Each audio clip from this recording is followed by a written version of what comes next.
No, isn't that interesting? You ask about China. At the very end of my interview with Michael Smerconish, if that's how you pronounce his name, when I said the Chinese didn't invade Iraq in 2003 and murder, a million people and blah, blah, blah, blah. And then I asked him to say, or did they? Maybe I missed it. Maybe, and he said something like, no, they're busy murdering their own people. And I think I said, bollocks, a bit like that to him. And then that was the end of the thing. But this is my question to anyone out there who might be able to. How are we supposed to know?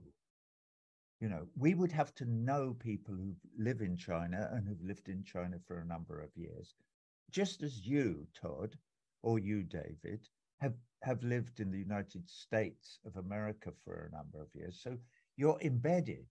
You know what's going on. You've watched it all. Also, you read a great deal. Also, you're intelligent men. And also, you have empathy and compassion for your fellow. So if there's something awful happening, like the extraordinary levels of incarceration of black men in American prisons for profit, things like that, you mention it, you come out with it.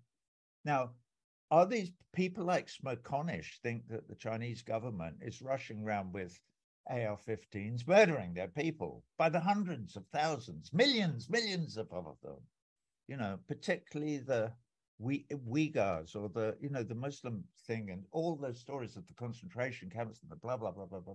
How does one find out whether that's true or not? And if it isn't, what's actually going on and what is the real narrative? I know you take my drift because propaganda, as John Pilger said, I saw John Pilger last night on a thing and it looked like a new thing that he'd done recently. And basically, where he was talking about the Ukraine and saying it's a propaganda war.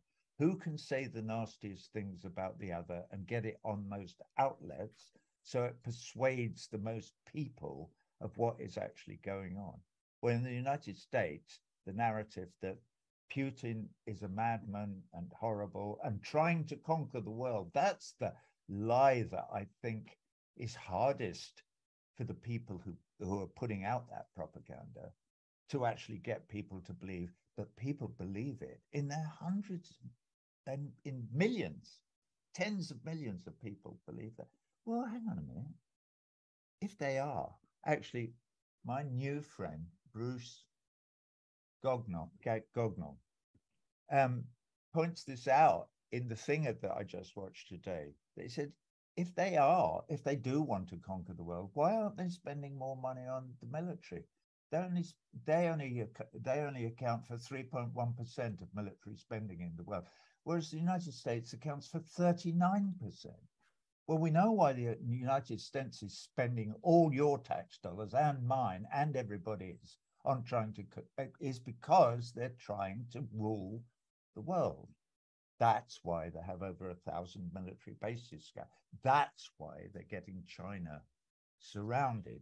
That's why they're brandishing the big stick every day. That's why they're poking this dangerous bear in the eye with a stick every day. That's why they won't negotiate.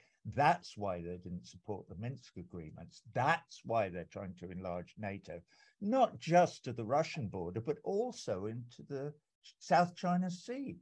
They want the South China Sea to become part of something that is nominally called the North Atlantic Treaty Organization. What the fuck is the South China Sea got to do with the North Atlantic? That's a question I'd also, if anybody out there knows the answer to that question, I'd like to know it.